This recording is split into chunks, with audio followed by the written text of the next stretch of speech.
দেখুন, হাসপাতালে থাকা এই অসুস্থ বৃদ্ধ মহিলাটির আয়ু শেষ হয়ে গিয়েছিল। এজন্য মৃত্যুদূত তার শরীর থেকে তার আত্মাটিকে বের করে নেয় এবং তার শরীরের সঙ্গে থাকা তার আত্মার বন্ধন ছিন্ন করে তাকে নিয়ে যায়। আর এই সব কিছু লুকিয়ে লুকিয়ে এই ছোট্ট মেয়েটির আত্মা দেখছিল। এরপর এই ছোট্ট মেয়েটির আত্মা আবার দেখতে পায় হাসপাতালে আরেকটি ইমার্জেন্সি রোগী এসেছে এবং ডাক্তারেরা রোগীটিকে বাঁচানোর অনেক চেষ্টা করছে, কিন্তু আবার মৃত্যুদূত এসে রোগীটির আত্মাটিকে নিয়ে যায়। তবে এই ছোট্ট মেয়েটি অনেক সময় মারা গিয়েছে, তারপরও মৃত্যুদূত তাকে দেখতে পাচ্ছে না। এজন্য এই ছোট্ট মেয়েটি নিজ থেকে মৃত্যুদূতকে ডেকে তার সঙ্গে যেতে শুরু করে, কিন্তু সে যেতে পারে না। তখন মৃত্যুদূত তাকিয়ে দেখতে পায় মেয়েটির শরীরের সঙ্গে তার আত্মাটির বন্ধন এখনো যুক্ত রয়েছে এবং এটি মেয়েটির আত্মাকে যেতে দিচ্ছে না। তাই মৃত্যুদূত মেয়েটির সঙ্গে ভেতরে প্রবেশ করলে দেখতে পায় মেয়েটির মৃত শরীরের পাশে তার মা বসে রয়েছে এবং এই ছোট্ট মেয়েটিকে লাইফ সাপোর্টের মাধ্যমে বাঁচিয়ে রাখা হয়েছে। তখন মেয়েটি মৃত্যুদূতের সামনে তার মায়ের কাছে গিয়ে তাকে জড়িয়ে ধরা চেষ্টা করে, কিন্তু তার মা তাকে অনুভব করতে পারে না, কেননা এই বাচ্চা মেয়েটির শেষ ইচ্ছা ছিল সে তার মাকে একবার জড়িয়ে ধরবে।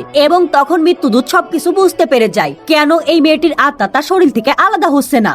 এজন্য মৃত্যুদূত এবার মেয়েটির মায়ের আত্মাকে তার শরীর থেকে বাইরে বের করে দেয়, যার কারণে মেয়েটির মায়ের আত্মা এবার ছোট্ট মেয়েটিকে স্পষ্ট দেখতে পায় এবং সে তার মেয়েটিকে শেষবারের মতো জড়িয়ে ধরে কান্না করতে থাকে। এবং এই ছোট্ট মেয়েটিও কান্না ভেজা চোখে তার মাকে জড়িয়ে ধরে শেষ বিদায় জানিয়ে দেয়। এবং এই ছোট্ট মেয়েটি তার খেলার পুতুলটিকে তার মায়ের কাছে তার শেষ স্মৃতি হিসাবে রেখে চলে যায়। এবং এই ছোট্ট মেয়েটির মা আবার স্বাভাবিক অবস্থায় ফিরে আসলে সে তার সামনে মেয়েটির রেখে যাওয়া পুতুলটিকে দেখতে পেয়ে জড়িয়ে ধরে এবং তখন এই ছোট্ট মেয়েটির আত্মা তার শেষ ইচ্ছা পূরণ করতে পেরে খুশিতে মৃত্যুদূতের সঙ্গে চলে যায়। এরপর ধীরে ধীরে লাইফ সাপোর্ট এই ছোট্ট মেয়েটিকে মৃত ঘোষণা করে দেয়।